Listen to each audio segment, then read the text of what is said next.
Hello mga kamamshis! August 29 na, first day of school, back to school na.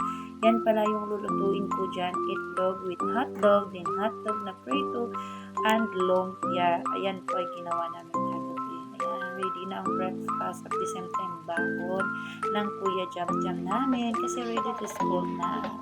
Nag-prepare na ako dyan, naglalagay na ako ng kanin sa baonan niya dahil ayaw niya nga magbaon muna ng biscuits. Gusto niya ng kanin at ulam. Kaya as a nanay, kailangan natin gumising ng maaga para i-prepare lagi yung mga needs nila. Actually, ang pasok nila ay 12:30, kaya kailangan 11, makapunta na kami sa school. Maglalakad lang kasi kami ngayon para mas makatipid po kami.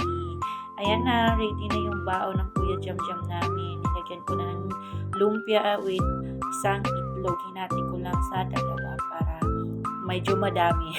Di kasi kasya sa baon. Tatawa ko dyan kasi yung uniform niya pang grade 6 pero ang susuot grade 1 pa lang. Yan pala yung bag niya. Na-ready ko na yun kagabi. Nilagyan ko na ng tubig para ready na, hindi na magahol ng oras. At meron din siyang dalang pencil case, meron din siyang Crayola, at meron din siyang 5 notebook at papel. Ayan, nakabihis na yung pugi kong anak dyan. Sabi niya sa akin, ang gwapo niya daw.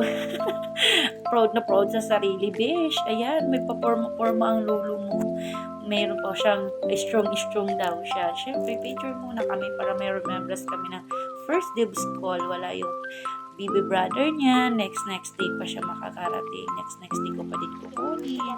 Yan, trinay niya nang suotin dyan yung bag niya. Sabi niya sa akin, Mama, bagay naman din po sa akin yung bag. Natatawa lang ako kasi sabi ko, anak, pang grade 6 na yung uniform mo, yung bag mo, pang kindergarten pa. Pero sabi niya sa akin, okay na Mama. Tinawag niya dyan yung kaibigan niya, yung ng shawarma. Babalita niyang papasok na daw siya sa school. Sabi ko sa kanya, sige na anak, alis na tayo kasi maglalakad pa tayo. Di ba ang niting na ng anak ko, anak, I love you. Alam mo dati, anak, wala akong ganyang uniform. Pero nga ipaparanas ko sa iyo lahat ng mga hindi ko naranasan dati. Sa inyo ng kapatid mo, lagi mong tandaan, andito lang ako susuporta sa iyo. Kahit pagod na pagod ang mama mo, mahal na mahal ko kayo kasi kayo yung buhay ko. May pa video ang mga akich. Tsaka ang ganda sa school na dyan kasi pag parents ka, kailangan mo talaga makapagsuot ka ng formal, no? Yan, dumating na kami sa school. Sobrang traffic, mga kamamshis. Dyan kami sa labas. Yung mga teachers na mga pauwi na yung grade 2, dyan sila nagtambay.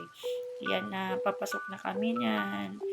Sabi ko sa kanya, picture muna anak. Yan, may papakute pa yung yung lolo mo. Sabi pa nga niya, yung lolo mo. Papasok na din kami niyan sa loob ng school para ihatid ko na siya doon sa room niya. Ihatid kasi muna pag first day of school. Ayan, papasok na. At umuwi na din ako niyan pagkatapos mga kamamshi. Mamaya kukunin ko na naman siyang hapon. Thank you sa mga manonood. And good luck anak. I love you. Ingat ka lagi. Soon, tuturuan mo yung kapatid mo para sa good learning and listening attitude. I love you.